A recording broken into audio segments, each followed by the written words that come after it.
shit. Black and white ones. Well, I gave you the real African one. I gave mine. Yes, the let's white talk like one. this. No, same size. Same size. Yeah. Well, you know, Same size, yeah. in spirit at least. No, we're good. Israel, you know, I feel like each fight you Are bring. we locked in? We're locked in. Okay, we're locked sweet, in. easy, my man. I feel like every fight you come into, you almost find a way to raise the stakes for yourself. Yes. You know, it's not even like there's outside pressure, of course, but it's like you put yourself in a situation where you make it clear how much this matters to you, and therefore the pressure is back on you. And yet, of course, in the past, that's where we've seen you succeed. Yes, sir. Do you feel leading into this one, you've essentially stacked the deck against yourself to where you get to thrive under those lights and that pressure once again? Definitely. I've put so much pressure on myself. Weirdly enough, it's kind of backed off a little bit as I've gone to fight week. It's just deja vu. So I'm like, oh yeah, same shit we always do. But yeah, I know when it comes down to it, everything's gonna be on the line. Everything. He's the champion, yes, but it's all on me. And I always find a way, like you said, to make it about me. Fucking attention whore.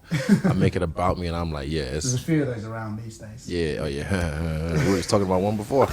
But yeah, so for me, yeah, it's all about me. The deck stacked against me. It's not the same like say the Miami fight where that was like I have to win this fight. Yeah. This one, it's more like I have to make sure I show people who I am.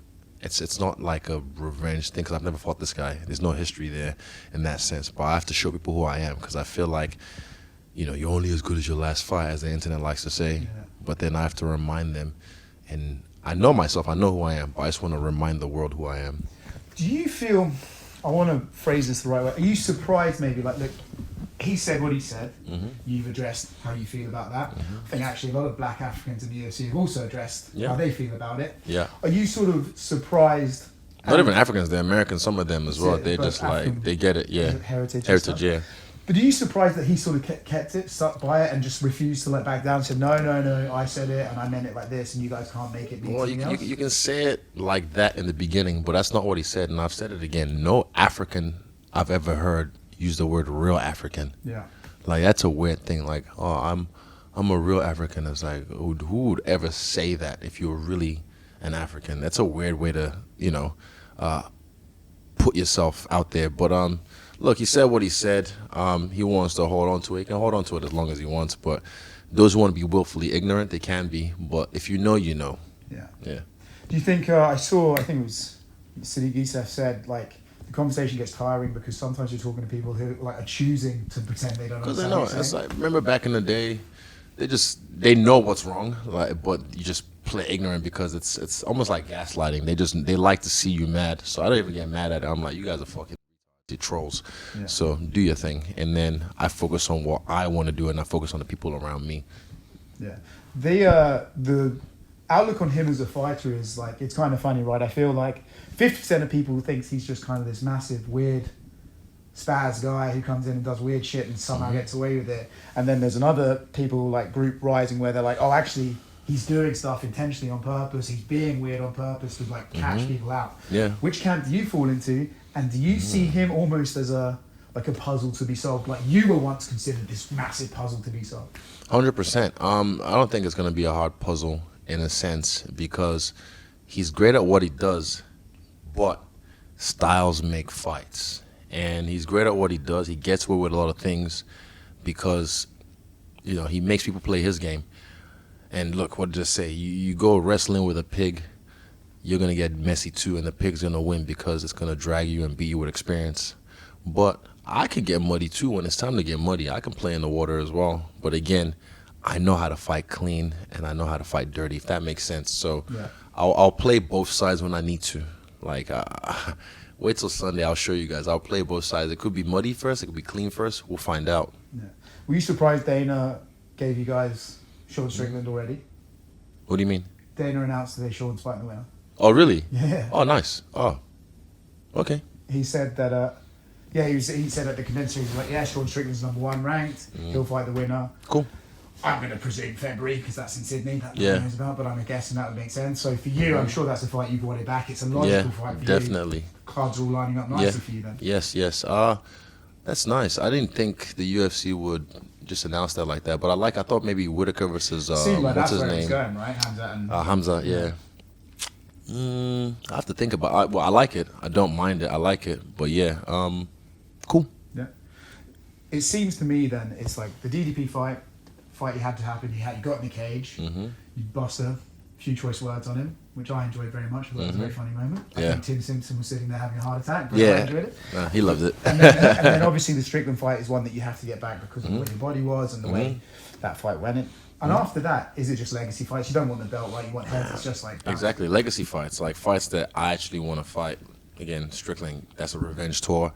Who knows what happens with Robert Kamzat, but yeah. Would a Rob fight give you hearts at this point? Not really, no. But for him, I know in the back of his mind, he's just like burning to fight me. I know because he believes he can beat me, and he can. But I have to stop him from doing that, and I've done that twice. So yeah, that's always there for him, but it doesn't really excite me. But I'll find a way to make it exciting. Yeah. The DDP fight, I feel like it's just like you said, stylistically, in your mindset, right, rather than me predicting, but in your mindset, is this one where you'll be able to walk out of the octagon and be like, oh guys, remember there are levels to the game. Facts. Oh, watch this. Like Sunday, fight happens, I dust them off, and then people will be like, how did we, like the ones who just forget they saw the last fight and they just think, oh, Izzy's over the hill. Or even DDP saying, oh, he doesn't have the fire. Even he's gonna be like, fuck, how did I miss this? How did I not understand? And I make it look easy as well. They're gonna be like, hindsight's 20/20. Every fucking time. It's happened my whole career. Everybody I beat, Brunson, fucking Rob, Alex. It's always just like, fuck, he was always that dude. I just choose to not see it because, yeah, choice. Little out there question for you. What's your favorite type of gemstone? Diamonds, rubies, or sapphires? Diamonds. Diamonds is because they shine. Oh, that's weird. I thought we had some good times in sapphires. Ah! Hey, he loves sapphires too. He does. Oh, Uncle Muzz. I enjoyed his face mask the other day. Wait, his what? His face mask. Oh, that's right. Yeah, the face mask. Yeah, that was really nice. Yeah. Face mask. Where's Craig Jones when you need him? Yeah. We love you, Craig. Yeah, you're not. I'm not. Yeah, you know what's funny? I'll wake up in the morning and I'll just hear him singing like Negro spirituals in the kitchen. Oh, I know, right? Nice, yeah. UFC Africa already. Yeah. Oh, bro, it's and extra racism for this camp. This guy put it on, so congratulations. Respect. But he's not racist though. He's not racist. He's not really racist. Shout out Muzz. When you're around, when you're gone. Oh no, he said all the time, every single day. That's his favorite word. Hey, Matt.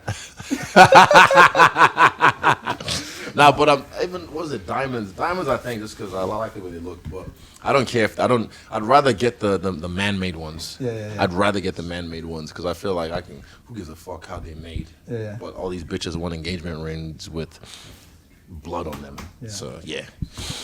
But sapphires, I fuck with sapphires. That's a really fine establishment. Yes. Yeah, we love sapphires. It's It can take so much from you though, can't it, lad? Sapphires. Like Bitcoin and things. It's crazy. It's fucking wild. Hey, shit happens over there. My guy, is it? Mm-hmm. Is that? Oh, come on. Is that it? We can talk all you want. So yeah. time. We had some food. No. I'm all good. I'll eat soon. Let's do another like 5 minutes. Yeah, perfect. You can. Oh yeah. Eat on camera. You can chop. Yeah, easy. Yeah, just come on, man. Conscious of your time that you've been doing that to me. No, I'm good. It's just me hanging out with my mate. Ooh, snack. What's this one? He made. Ooh. This is his talent, bro. Smell that. Oh, it tastes like sweet. Or smells like sweets. It's got white chocolates as well. A little snack. White chocolates, racial harmony. I like that. And chocolate. Look at this. Why can't me and Dricus be one like this? There you go. Do you think after the fight you and Dricus will be able to... Wow. Do you think after the fight there will be a level of respect there? Like it's always... Like with... So, for example, what I find funny with you is that... it's like Pereira can't fucking do anything without everyone assuming you're like mad about it. It's like he has success, everyone's like, oh, is he so mad? It's like, well, Yuri is the same management as Izzy. That's why I was rooting for Yuri. Like, it's people don't want to follow the trend. But people are stupid. They're a lot of idiots on the internet. But they react to things as if it were me, but they've never done not even anything close to what I've done. So they react to things like if they were in my position, this is how they would react. So they're projecting. So they can say whatever they want, like, oh, Izzy must be kicking himself. Like, even recently, his fucking allegations and stuff, I saw there's some pages that are just dedicated to hating me, and they're like, man, Izzy must be fucking thrilled. I was like, bro, don't give clout trouts what they want. I understand the plays. I understand the plays like these when you're in this position. So, again, it didn't even get any traction. But people expecting me to be happy about that. It's all fun and games till it happens to you. Of course. Then when it happens to you, then you're like, oh, fuck, shit, oh, no. But yeah, so yeah. Why do you think DDP, when all this started, he didn't say, there are 3 African champions, can't wait to be number 4? Why do you think he chose to take it this way? Do you think he was targeting a bit of an altercation rivalry with you? He didn't need to. Why do you think he chose that avenue? I think it just shows his character, shows who he is, shows the cloth he's cut from. Again, you see something that's happening that's great, and you want to try and take it all for yourself. That's the mentality of him and his people, you know? Again, yesterday at the fucking Welcome to Country, I'm there trying to tap into the energy of the people and listen to the original people of the land and paying respects. Motherfuckers, they're trying to mug me. I remember looking at him like, what the fuck are you doing? Like, pay attention. Just feel this is not the time and place. What are you gonna do? Try and fucking mug me and fight me here? Yeah. What a fucking idiot. I'm like, closer to the didgeridoos, bro. Yeah. The boomerang. Yeah, but for even look, he doesn't pay respect to the original people of his land. I don't think so. But where he's from. So why would he do that overseas over here? I think it's just character. And I'm not gonna say he's a bad person. I don't know the guy from a Do you bar. think it's not just an educational thing? As well, ignorance maybe, but also willful ignorance is a thing. Yeah, because when in school in the UK, in history, they basically taught us World War One and World War Two because it was the only time in history we were the good guys, and they left a lot of stuff out. Yeah. And then when I moved to America, you're like, oh shit, we lost sorry, on that one. Sorry, Yeah. Like, there's a lot of stuff going on. Do you think there's a level of just like, man, if you haven't left and explored the world, there's an element, there's a certain ceiling to what you can truly understand about other people's experience? If you haven't even left your community and been out with the people, you know, there's a lot of things you'll be ignorant to because you haven't tapped in with the culture. So I can't wait to touch down in South Africa one day. Yeah. And I know I'll be well received over there. I cannot wait because they're my people. They're my people too. It's more than just, like I've said this, I'm bigger than any country. I am big, not in the grandiose sense. I'm just saying I'm more, not bigger. I am more than just the country I'm from. Yeah. I am more than, you know, the countries I've represented.